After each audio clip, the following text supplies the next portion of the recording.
আসসালামু আলাইকুম ভাই বোনেরা, আপনারা ভালো আছেন নি? আমরা ভালো আছি। দেখুন আজকে আমরা খিচুড়ি রান্না করুম আর গরুর মাংস রান্না করুম। খিচুড়ি রান্নাটা আপনাদের সাথে শেয়ার করুম। এখন দেখুন আমরা চাল, বুটের ডাল আর মশারির ডাল একসাথে আধা ঘন্টা ভিজে রেখেছি, সুন্দর করে ধুই। এখন আমরা রান্নাটা বসামু। দেখুন কিভাবে বসাই। দেখুন আমরা গোলমরিচ, লং, মেথি, দারচিনি, এলাচি, তেজপাতা, শুকনা মরিচ এগুলা গুঁড়া করে নিমু। লগে আমরা মিষ্টি জিরাও দিছি। এখন আমরা পাতিল বসাই। দারচিনি, এলাচি, তেজপাতা, কোগা লং, কোগা মিষ্টি জিরা, কোগা এমনি শুকনা জিরা, দারচিনি, এলাচি একটু একটু দিই।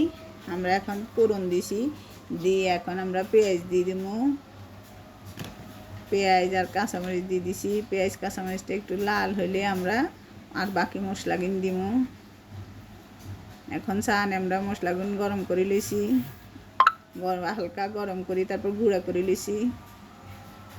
আপনারা চাইলে পাটায়ও বাটি দিতে নারেন, আমি ব্লাইন্ডারে গুঁড়া করে লইছি। 2 চামচ লবণ দিছি, 2 চামচ হলুদ দিছি, হাফ চামচ গুঁড়ামরিচ দিছি। দিয়ে এখন একটু মশলাগুন কষাই লই। পরে আদা রসুন দেবো। 2 চামচ আদা, 2 চামচ রসুন দিছি। দিয়ে মশলাগুন আর একটু ভাজুন। তারপর আমরা গুঁড়া মশলাগুন দিয়ে দেবো।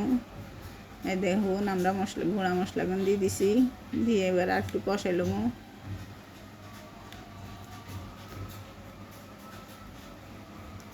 এবার আমরা একটু পানি দিই, মশলাগুন আর একটু ভালো মতন কষামো।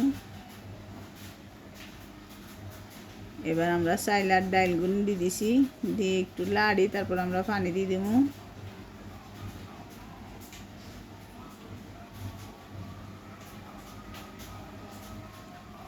এক কেজি ডাইল আর চাইল যদি 1 কেজি হয়, তারপর আমরা 2 কেজি পানি দিবেন। আপনারা যে পাতিলে করে চাইল বাটিতে করে চাইল দিবেন, ওই চাইল আর ডাইল ওই বাটির সমান 2 বাটি পানি দিবেন। দেখুন খিচুড়িটা আমাদের হয়ে আসছে। এখন আমরা একটু চিনি দেবো, দিয়ে নামাই এলাম।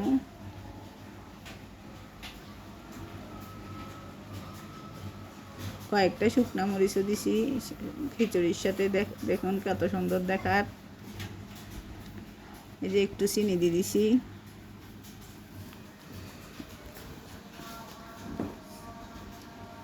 এবার একটু নাড়ি আমরা ঢাকনা দিয়ে রাখি দেব। চুলা নিবাই দেব।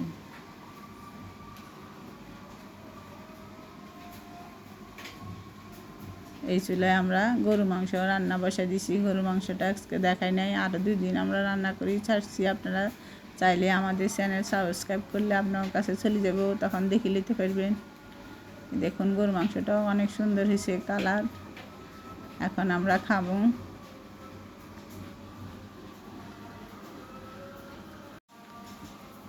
দেখুন কত সুন্দর কালার হয়েছে। এখন আমরা খাবো।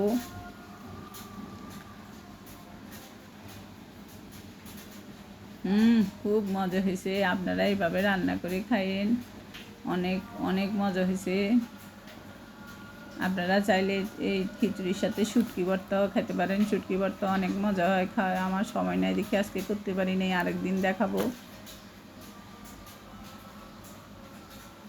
দেখুন মাংসটা একদম নরম হয়ে গেছে। খুব টেস্টি হয়েছে।